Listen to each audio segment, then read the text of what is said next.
وَلِتُكْمِلُوا الْعِدَّةَ وَلِتُكَبِّرُوا اللَّهَ عَلَى مَا هَدَاكُمْ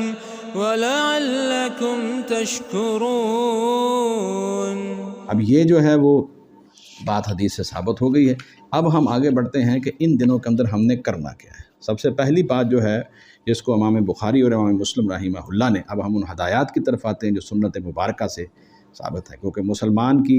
مومن کی شان یہ ہے کہ چاہے خوشی کا موقع ہو، چاہے غمی کا موقع ہو، چاہے اس کے معاملات ہوں، چاہے معاشرت ہو، چاہے معیشت ہو، چاہے ملکی معاملات اور سیاست ہو، چاہے انفرادی معاملات ہوں، چاہے اس کا تعلیم و تربیت والا معاملہ ہو، ہر معاملے میں وہ یہ چاہے گا، اس کے ایمان کا تقاضا یہ ہے کہ وہ دیکھے کہ میرے اللہ رب العزت نے مجھے کیا ہدایات دی ہیں، اور اللہ رب العزت نے حضرت محمد الرسول اللہ صلی اللہ علیہ وسلم کے ذریعے مجھے کیا ہدایات دی ہیں، جن کو سنت مبارکہ کہا جاتا ہے۔ اسی کی روشنی میں ہم گفتگو کرتے ہیں۔ مثال کے طور پر حضور یہ حدیث جو ہے اس کو امام بخاری اور مسلم دونوں نے نقل کیا ہے کہ نبی صلی اللہ علیہ وآلہ وسلم، حضرت انس رضی اللہ عنہ بیان کرتے ہیں کہ نبی صلی اللہ علیہ وسلم عید الفطر اور عید الاضحیٰ کے دن عیدگاہ جاتے، آپ نماز عید ادا کرتے، بعد نماز سے فارغ ہو کر آپ لوگوں کے سامنے کھڑے ہوتے، جبکہ لوگ اپنی اپنی صفوں میں بیٹھے ہوتے، آپ انہیں واعظ کرتے، ان کو نصیحت کرتے، بہت ساری چیزوں کی وصیت کرتے اور انہیں حکم دیتے۔ اگر کسی لشکر کو بھیجنا چاہتے تو اس کو تیار کر کے بھیجتے، یا کسی کام کا حکم دینا چاہتے تو اس کا حکم دیتے، پھر واپس لوٹتے۔ یعنی بہت ملٹیپل کام جو ہیں وہ حضور صلی اللہ علیہ وسلم فرماتے ہیں۔ سب سے پہلا کام جو نبی صلی اللہ علیہ وسلم کرتے ہیں وہ ہے اس دن کے آپ سب سے پہلے نماز عید ادا کریں گے، پھر اس کے اندر جو ہے وہ خطبہ ہوگا۔ عید الفطر میں تو اتنا ہی ہے، اور عید الاضحیٰ کے اندر جو ہے وہ اس کے بعد پھر قربانی ہے، اور یہ جو قربانی ہے یہ بھی حضور صلی اللہ علیہ وآلہ وسلم عیدگاہ کے اندر ہی جو ہے وہ اس کو ذبح کرتے یا نحر کرتے تھے۔ اسی طرح ہی نبی صلی اللہ علیہ وسلم کے بارے میں صحیح بخاری اور مسلم میں عبداللہ ابن عباس رضی اللہ عنہ کی حدیث کے اندر یہی مفہوم تقریباً موجود ہے، لیکن اس میں ایک اضافہ ہے کہ آپ صلی اللہ علیہ وسلم پھر جو ہے وہ عورتوں کی جانب بھی آئے، اور آپ نے ان کو جو ہے وہ وعظ اور نصیحت کی اور صدقہ کرنے کا حکم دیا۔ تو عورتوں نے جو ہے وہ صحابہ اکرام رضوان اللہ علیہم اجمعین، نبی پاک صلی اللہ علیہ وسلم کے ساتھ سیدنا بلال رضی اللہ عنہ موجود تھے، تو عورتوں نے جو ہے وہ اپنی کانوں اور گردنوں کے جو انہوں نے زیور پہنے ہوئے تھے اس کی طرف اپنے ہاتھ بڑھا کے وہ اتار کے وہ بالیاں یا ہار وغیرہ جو ہے وہ حضرت بلال رضی اللہ عنہ کو بطور صدقہ جو ہے وہ دینا شروع کر دیا۔ اس کے بعد جو ہے یہ صدقہ کا حکم کرنے کے بعد، اور بلال رضی اللہ تعالی عنہ نے جب عورتوں سے یہ سارا اکٹھا کر لیا، تو یہ آپ جو ہیں وہ آپ صلی اللہ علیہ وسلم اور بلال رضی اللہ تعالیٰ اپنے گھر چلے گئے۔ تو یعنی یہ جو جہاد کے لیے یا مسلمانوں کے عمومی فائدے کے لیے جو ہے وہ حضور صلی اللہ علیہ وسلم نے عورتوں کو صدقہ کا حکم دیا، تو وہ بھی عید کے دن جو کام ہوا، تو عید کے دن بہت سارے کام جو ہیں وہ کیے جاتے ہیں۔ اس حدیث مبارکہ سے یہ بات واضح ہو جاتی ہے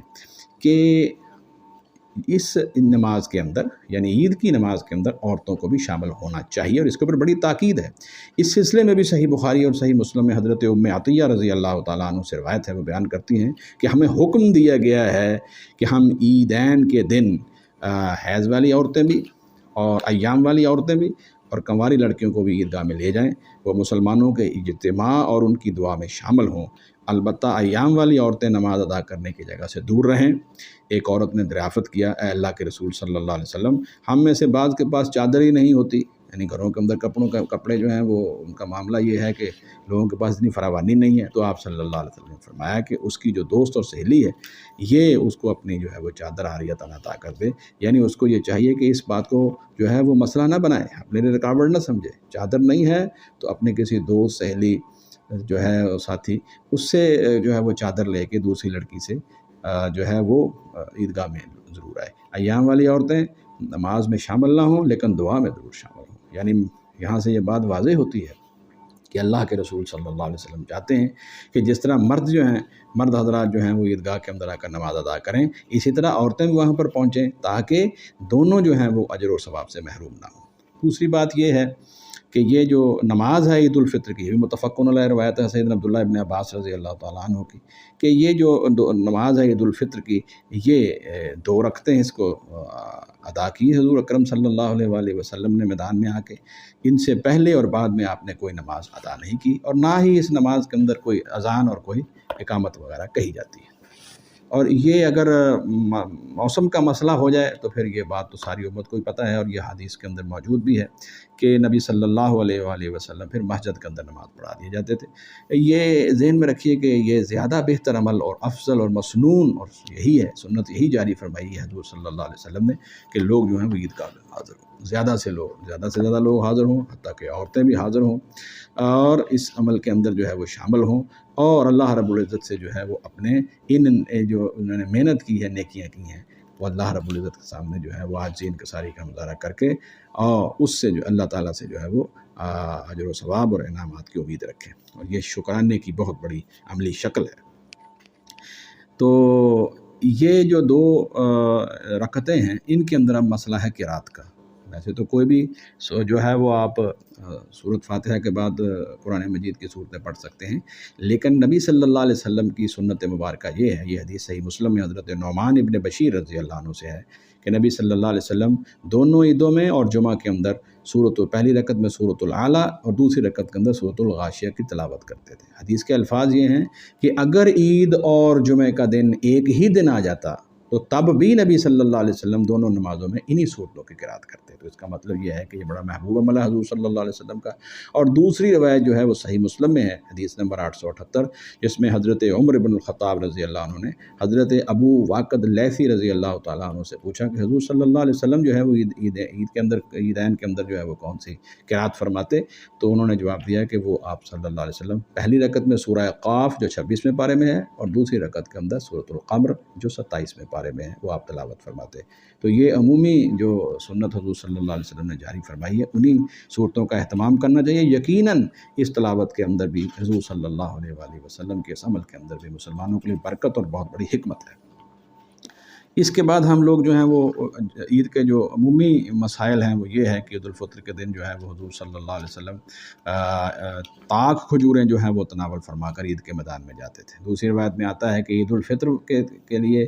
جب آپ نکلتے تو کچھ نہ کچھ جو ہے وہ میٹھی چیز کھا کر نکلتے، لیکن عید الاضحیٰ کے اندر آپ بغیر کھائے پیے نکلتے، اور پھر عید کی نماز کے بعد آ کر جو ہے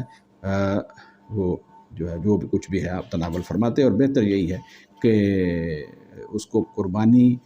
کا جانور ذبح کرنے کے بعد اس کے گوشت کے ساتھ جو ہے وہ کھانا جو ہے وہ اس کی ابتدا کی جائے۔ اسی طرح ہی نبی صلی اللہ علیہ وسلم کی یہ سنت مبارکہ بھی ہے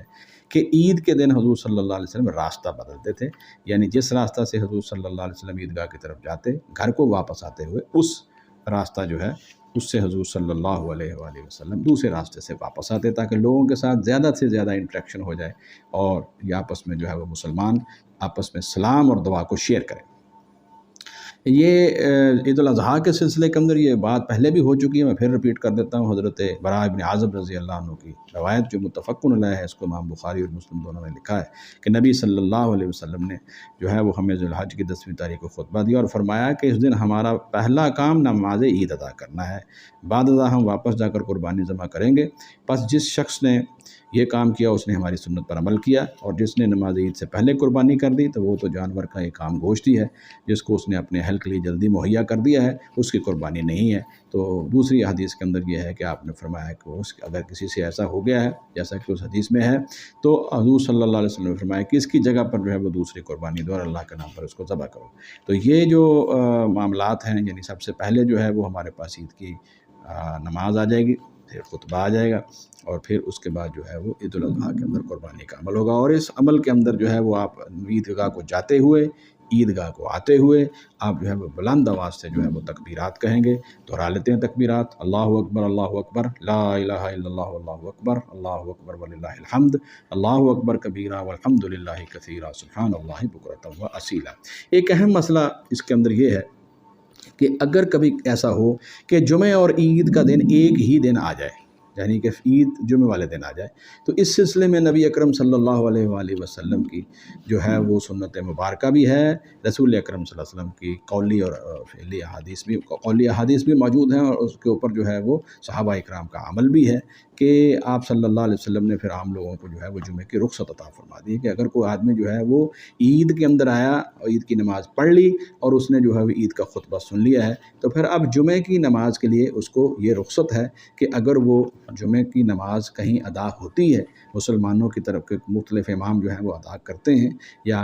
مسلمانوں کا امام اس کو ادا کرتا ہے تو وہ جمعے کی نماز کے خطبے میں شامل ہو سکتا ہے۔ لیکن اگر وہ جمعے کی نماز کو نہیں ادا کرتا اور عید کے خطبے کو ہی کافی سمجھ لیتا ہے اور اپنے اپنے مقام کے اوپر جو ہے وہ ظہر کی نماز جماعت کے ساتھ یا اکیلے ادا کر لیتا ہے تو یہ عمل بھی اس کے لیے جو ہے وہ جائز ہے۔ اس سلسلے میں سنن ابن ماجہ میں حدیث نمبر 1310 حضرت زید بن ارقم رضی اللہ عنہ کی روایت میں موجود ہے، اور حدیث 1311 میں سیدنا عبداللہ ابن عباس رضی اللہ عنہ اور سیدنا ابو ہریرہ رضی اللہ عنہ کی روایت موجود ہے، اور حدیث نمبر 1312 میں ساری احادیث یہ صحیح ہیں، یہ حضرت ابن عمر رضی اللہ تعالیٰ عنہ کی روایت جو ہے وہ بھی موجود ہے، جس کے اندر جو ہے یہ وضاحت کی گئی ہے کہ حضور صلی اللہ علیہ وسلم نے ایک جگہ پر تو یہ فرمایا ہے، ساری حدیث کا میں آپ کے سامنے مفہوم بیان کر دیتا ہوں کہ آپ نے فرمایا کہ بھئی ہم جو ہیں وہ جس آدمی نے جمعے کی ہمارے ساتھ جو ہے وہ عید میں شامل ہو گیا ہے، اب اگر وہ واپس جانا چاہتے تو جا سکتا ہے، اس کو رخصت ہے، جمعے میں آئے تو تب بھی ٹھیک ہے، اگر وہ نہیں آنا چاہتے تو اس کو رخصت ہے۔ لیکن ایک حدیث میں اس طرح کے مفہوم بھی ہے کہ حضور صلی اللہ علیہ وسلم نے فرمایا کہ لیکن ہم جمعہ پڑھیں گے، یعنی نبی صلی اللہ علیہ وسلم نے جو ہے وہ جمعہ پڑھایا تھا۔ اس سلسلے میں صحابہ اکرام کا جو عمل ہے اس میں امام محمد نے جو امام ابو حنیفہ رحمہ اللہ کے شاگردوں میں سے انہوں نے اپنی موطا کے اندر یہ بات لکھی ہے کہ سیدنا عثمان رضی اللہ عنہ نے بھی عید کی جب یہ جمعہ اور عید کی نماز ایک ہی دن آ گئی تو انہوں نے جو ہے وہ یہی کہا کہ بھی جو آدمی جو ہے وہ ہمارے ساتھ عید کی نماز جو ہے وہ عید کی نماز پڑھنے کے بعد جمعے میں آنا چاہے تو آ سکتا ہے، وگرنہ جو لوگ اپنے گھروں کو لوگ جانا چاہتے ہیں وہ جا سکتے ہیں۔ سیدنا علی رضی اللہ عنہ کا یہ عمل جو ہے وہ مسند امام زید میں موجود ہے، اور اسی طرح ہی حضرت عبداللہ ابن زبیر رضی اللہ عنہ کا عمل جب وہ اپنے دور حکومت میں مکہ مکرمہ کے اوپر ان کی حکومت تھی ان کا بھی عمل موجود ہے، اور انہوں نے عید کی نماز پڑھائی اور اس کے بعد جو ہے ظہر کے لیے نہیں نکلے تو لوگوں نے جو ہے وہ پھر خود اپنے طور پر جو ہے وہ ظہر کی نماز ادا کی، جماعت کروا لی یا اکیلے پڑھ لی، اور پھر اس کے بعد عصر کی نماز کروانے کے لیے وہ نکلے ہیں۔ تو عبداللہ ابن عباس رضی اللہ عنہ جو ان دنوں میں طائف میں تھے، لوگوں نے ان کو اطلاع دی یا وہ جب آئے تو ان سے پوچھا کہ ایسے کیا گیا ہے، تو وہاں الفاظ ہیں حضرت عبداللہ ابن عباس رضی اللہ عنہ کے کہ عبداللہ بن زبیر رضی اللہ عنہ نے سنت کے مطابق یہ عمل کیا ہے، تو یہ جائز اور درست ہے۔ یعنی ایسی صورت کے اندر جو ہے وہ آدمی عید کی نماز اور خطبہ سننے کے بعد جمعے کی نماز اور خطبہ جو ہے وہ دوسری جگہ پر پڑھ بھی سکتا ہے، اور اگر نہ پڑھے تو ظہر کی نماز پر بھی اکتفا کر سکتا ہے، یہ انشاءاللہ العزیز عمل اس کا درست ہو جائے گا۔ اسی طرح ہی میں نے پہلے بھی یہ بات کہہ چکا ہوں کہ عید کے دن بارش ہونے کی وجہ سے نبی صلی اللہ علیہ وسلم نے جو ہے وہ عید کی نماز جو ہے اس کو مسجد میں ادا کیا ہے، یہ حدیث مبارکہ جو ابو داؤد اور ابن ماجہ کے اندر موجود ہے، اگرچہ اس کی اسناد کے اندر کچھ ضعف ہے لیکن سیدنا عمر رضی اللہ عنہ کے صحیح قول سے اس کی جو ہے وہ تائید ہو جاتی ہے۔ اسی طرح اگر کسی آدمی کی جو ہے وہ عید کی نماز فرض کرے رہ گئی ہے تو وہ گھر کے اندر جو ہے وہ اپنے گھر والوں کے ساتھ، اگر اس کے اندر اتنی صلاحیت ہے کہ وہ جماعت کروا سکتا ہے تو وہ اپنے گھر والوں کے ساتھ امام کی طرح جو ہے وہ نماز ادا کر لے اگر اس کی نماز رہ گئی ہے کسی مجبوری کی وجہ سے، اور اگر وہ جماعت نہیں کروا سکتا تو پھر وہ انڈیویجولی یعنی اپنے طور پر 2 رکعت اسی طرح ہی ادا کر لیں اور اس کے اندر زائد تکبیریں جو ہے ان کو پڑھے۔ یہ عمل حضرت انس بن مالک رضی اللہ تعالی عنہ سے مروی ہے، اور یہ سنن الکبریٰ البیہقی کے اندر، اور امام بخاری رحمۃ اللہ علیہ نے معلقاً اس کو بیان کیا ہے، اور فتح الباری کے اندر بھی اس کی جو ہے وہ اس کا ثبوت موجود ہے۔ تو یہ اس بندے کے لیے ہے، یعنی جو آدمی جو ہے وہ عید کا کسی وجہ سے نہیں پہنچ سکا تو وہ اپنے گھر میں بھی یہ عمل جو ہے وہ کر سکتا ہے، اکیلے بھی کر سکتا ہے اور گھر والوں جماعت کے ساتھ بھی کر سکتا ہے۔